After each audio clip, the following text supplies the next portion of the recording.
Magandang araw, itago niyo na lamang ako sa pangalang Kena. Masipag, masunurin at higit sa lahat ay matulungin. Akong bata. Hindi ako nakatapos ng elementarya dahil kinapos kami sa pera.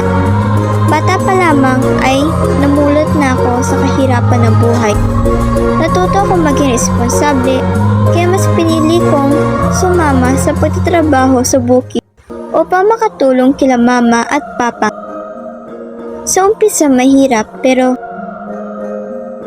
nasasanay na rin ako. Ang trabaho ko kasi ay pag-harvest ng ubas. Pero para sa inyo madali lang iyon dahil hindi madali ang pagkuha ng bunga ng ubas upang maiwasan ang pagkasira ng bunga.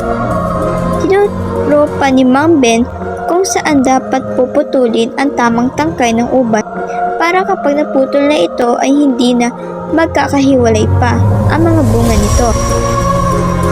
Mabait naman si Mang Ben, palabiro at palakwento. Hindi nga naging boring ang pagpipitas ko ng ubas dahil nandyan siya.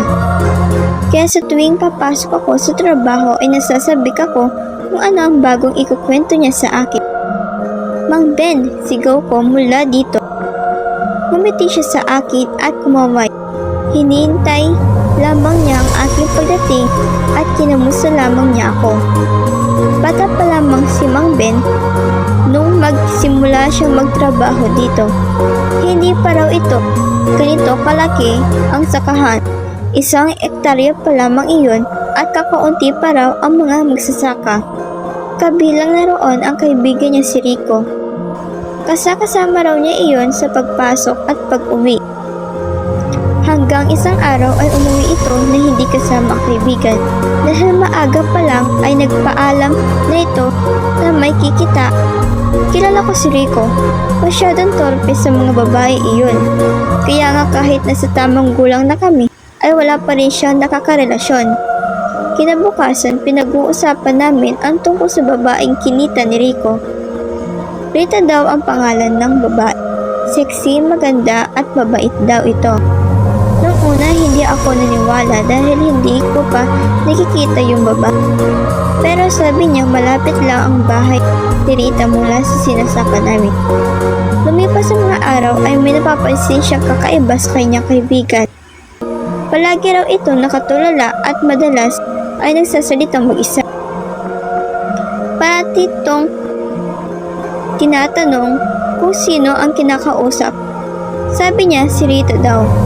Niyaya siyang kumain dahil pinagluto raw ito ng paborito niya.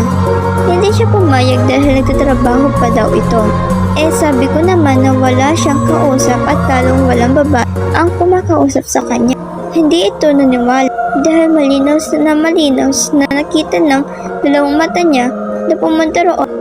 Kinakabahan na ako na marinig mula sa kaibigan ko na si Rita ang kanyang palagi niyang kinakausap.